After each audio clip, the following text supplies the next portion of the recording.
Myofibril hypertrophy is primarily caused by mechanical tension. Now, as you guys probably already know, mechanical tension is one of the main stimuli for muscle hypertrophy. For a long time, it was considered the only one. Stretching denervated muscle fibers causes them to grow due to the muscle fiber activation, metabolic accumulation, or calcium ion accumulation, leading to the muscle damage. However, high levels of motor recruitment lead to high levels of muscle activation and can occur without hypertrophy being stimulated.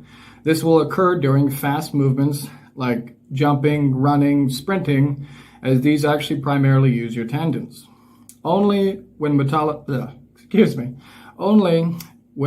accumulation occurs at the same time as high levels of mechanical tension does hypertrophy occur.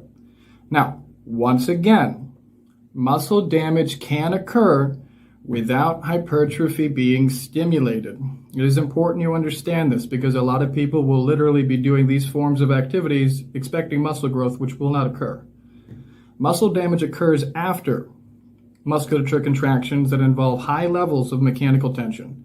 Only then will the hypertrophy be occurring, or when high levels of muscle activation occur at the same time as high levels of mechanical tension will hypertrophy also occur.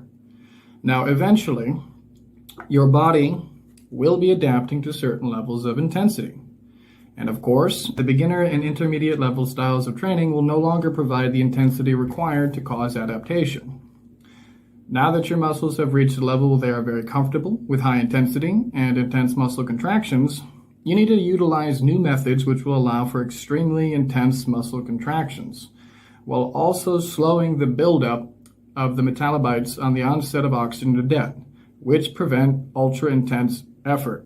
Now, for novice lifters, there is probably absolutely no need to go to failure on any of your sets. So a reps in reserve, or basically you are very close to failure, of 2 to 4 is generally sufficient to stimulate muscle growth. Now, reps in reserve is a method to measure the intensity of a lift, basically how many repetitions you could really reach before technical failure, meaning inability to perform the lift with proper form, shortened range of motion, attempting to use momentum, those things. However, for more experienced lifters, there probably is a benefit to including lots of failure training in a routine. And the need for failure training likely increases as you get closer and closer to your genetic potential, or your genetic ceiling, if you will. Failure training should be employed more sparingly, of course, as you get older in order to facilitate adequate recovery. So it's always, as always, dependent on age and a bunch of other factors. But a good rule of thumb is to limit failure training to the last set of any given exercise, and all other sets you should be employing reps in reserve of 1 to 4. If you are training till failure, it is best to prioritize single joint movements. Even more preferably, you use the biomechanically correct exercises I'm always talking about, as these exercises are less taxing on your nervous system and thus will not impede recovery as much as multi-joint movements. Now, machine-based exercises, provided it's a well-built machine, in addition to being somewhat less taxing from a neuromuscular standpoint, do provide a degree of safety when training to failure if you don't have a spotter. Now, let's talk about biomechanical training, what I teach, or traditional training. Which one's going to give you the best results? Well, this is actually pretty easy to explain. When a muscle region has the best leverage for movement, it contributes the most to that movement. Now, this is according to the principle of neuromechanical matching. This is affected by the exercise plane of movement, the joint used, as well as the strength curve.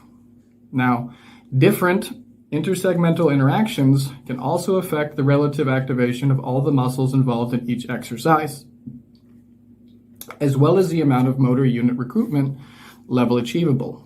So basically, how you select your exercise and how you perform it depends on how much muscle you're going to grow. Now, this is because exercises that involve less muscle mass are more stable and are less complex, and they all permit higher levels of motor unit recruitment to be attained, since they involve lower levels of perceived effort for the same level of central motor command. Now, working inside of the optimum resistance curve will greatly affect the mechanical tension that your muscle fibers experience.